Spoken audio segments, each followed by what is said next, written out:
Milton সমাদ্দারকে নিয়ে আজকে আমি আপনাদের মাঝে কিছু কথা শেয়ার করব। আশা করছি সম্পূর্ণ ভিডিওটি দেখে আপনারা মতামত করবেন। মিল্টন সমাদ্দার, যিনি চাইল্ড অ্যান্ড ওল্ড এজ কেয়ারের একজন প্রতিষ্ঠাতা এবং পরিচালক। তিনি দীর্ঘ কয়েক বছর ধরে এটার পরিচালনা করে আসছেন এবং অসহায় ও দরিদ্র দুস্থ মানুষের পাশে থেকে তিনি মানবতার ফিরে হয়ে এতদিন ধরে তিনি তাদের সার্ভিস দিয়ে আসছিলেন এবং বর্তমানেও তিনি দিচ্ছেন। বাট কিছুদিন ধরে দেখছি যে সোশ্যাল মিডিয়াতে তাকে নিয়ে ঝড় বয়ে যাচ্ছে। আসলে হঠাৎ করে মিল্টন সমাদ্দারের কী হলো?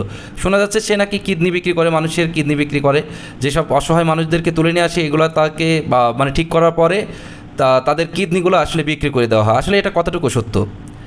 এবং তার জমি জমানি দেখছি বিভিন্ন রকমের তাকে কোশ্চেন করা হচ্ছে বা প্রশ্ন করা হচ্ছে, এইগুলো দেখছি আর কি সোশ্যাল মিডিয়াতে। এখন ফেসবুকে স্ক্রল করলে পরে তার ভিডিও আসলে মাথায় ধরছে না। আমি মিল্টন সমাদ্দারকে সরাসরি এরকম কখনো চিনি না। মিল্টন সমাদ্দারকে যা শুধু দেখি ভিডিওর মাধ্যমে দেখি যে সে খুব ভালো কাজ করেন এবং মানবতা ফেরওয়ালা হয়ে মানুষের পাশে তিনি সুন্দরভাবে কাজ করে যাচ্ছেন। কিন্তু হঠাৎ করেই দেখছি যে এইরকম কিছু নিউজ, আসলে এটা সত্যটা কতটুকু, বা হঠাৎ করে এই রকম কিছু নিউজ আসলোই বা কেন, এটাই আসলে মাথায় ধরে না।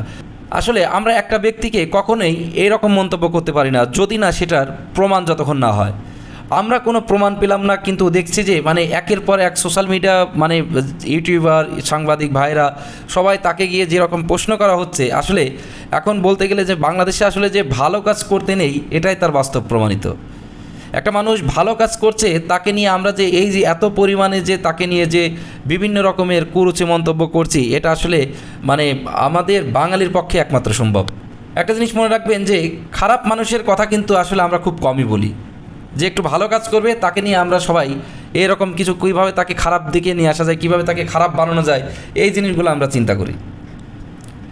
তার কারণ আপনি একটা জিনিস চিন্তা করেন যে এই মিল্টন সমাদ্দার যে রাস্তাঘাটে যেসব পড়ে থাকে, রাস্তাঘাটে যেসব মানুষজন পড়ে থাকে, পাগল হোক, তারপরে আপনার দেখা যায় যে আপনার কিছু জানোয়াররা রয়েছে তাদের মা বাবাকে রাস্তার পাশে রেখে ওইসব মানুষদেরকে মিল্টন সমাদ্দার তার চাইল্ড অ্যান্ড ওল্ড কেয়ারে নিয়ে আসে, তারপর রেখে তাদেরকে আর কি লালিত পালিত বা আপনার খাবার পোশাক সব কিছু পরিধান করে থাকেন, এক কথা তাদেরকে পরিচর্যা করে থাকেন। কিন্তু হঠাৎ করে দেখছি যে এরকম কিছু নিউজ, আসলে আমার মাথায় ধরছে না যে আসলে এটা কতটুকু সত্য। আর আমি আসলে হঠাৎ করে একজনকে এরকম বিশ্বাস করতে পারবো না যে সে এরকম কিডনি বিক্রি করছে। তার কারণ কিডনি মানুষের একটা অর্গান বিক্রি করা এতটা ইজি না একটা মানুষের অর্গান বিক্রি করা। হ্যাঁ, তারপরেও সে যদি করে থাকে, এই ধরনের কাজ করে থাকে, অবশ্যই সে শাস্তি পাবে। আমরাও চাই যে সে যাতে করে শাস্তি পাক, কিন্তু সে তো এখনও কেউ প্রমাণ করতে পারেনি। তাহলে আমরা তাকে নিয়ে এরকম কী জন্য এরকম তাকে অ্যারেঞ্জমেন্ট করছি এবং তাকে নিয়ে আমরা এরকম ট্রল করছি বা তাকে নিয়ে আমরা এরকম কুরুচি মন্তব্য করছি, এটাই ধরছে না। আবার বিভিন্ন কমেন্টে দেখছি যে তার চেহারা নিয়ে কথা বলছে, তার চেহারায় দেখতে এরকম দেখা যায়। আরে ভাই, আপনার নিজের চেহারাটা একটু আয়নার দিকে তাকিয়ে দেখুন না যে আসলে আপনার চেহারাটা কেমন। আপনি আপনার চেহারার দিকে একটু তাকিয়ে দেখুন, আয়নার কাছে যান, যে দেখুন। এটা একটা জিনিস মনে রাখবেন যে মানুষের চেহারাতে সব কিছু আসলে বিবেচনা করা যায় না। মানুষের চেহারাটা সৃষ্টিকর্তা তৈরি করছেন, তিনি যাকে যেরকম ইচ্ছা হয়েছে সেরকমভাবে তৈরি করছেন, কিন্তু এই মানে না যে তার চেহারার উপর সব কিছু ভেসে উঠবে। আমরা আসুন যে যারা ভালো কাজ করে তাদেরকে একটু উৎসাহ দেই, যদি সাহায্য করতে নাও পারে তারপরও যাতে করে একটু উৎসাহ দিয়ে তাকে সামনের দিকে এগিয়ে নিয়ে আসা যায়, এই ধরনের চিন্তাভাবনা করি। তার কারণ সে কিন্তু বারবার চ্যালেঞ্জ করতেছে যে আপনারা আমাকে প্রুভ করে দেখান যে আমি এই ধরনের কোনো কাজ করেছি। একটা মানুষের কাছে আপনি 8-10 বার যদি একটা একই কোশ্চেন করেন, কোশ্চেনটা আসলে প্রশ্নের উত্তরটা আসলে এমনি উল্টাপাল্টা হয়ে যাবে, এটাই স্বাভাবিক। আপনারা প্রমাণ নিয়ে তারপরে তার কাছে যান, বিভিন্ন প্রমাণ দেখান সে যে আসলে এই ধরনের কাজ করেছে। অবশ্যই এই ধরনের যদি কাজ করে থাকে অবশ্যই সে শাস্তি পাবে। সে তো বলতেছে যে আপনারা আমাকে প্রমাণ দেখান।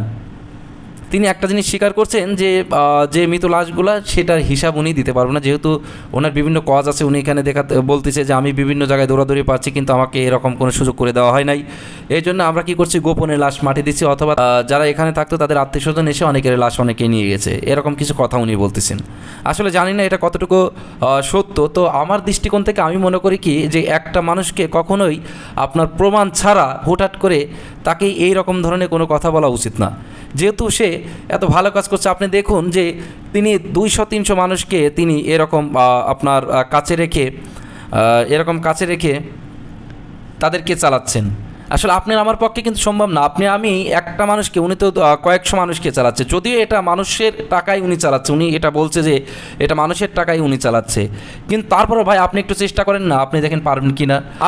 আপনারা যারা এরকম মন্তব্য করছেন, আপনি একটু একটা মানুষকে, একটা পাগল হোক বা একটা রাস্তাতে যারা ঘোরা চলাচল করতেছে, অনেকে দেখবেন যে অনেকের ছেলে মেয়ে তাদের বাবা মাকে ভাত কাপড় দেয় না, তাদেরকে নিয়ে এসে আপনারা 1 মাস রাখেন না, দেখেন পারেন কি না।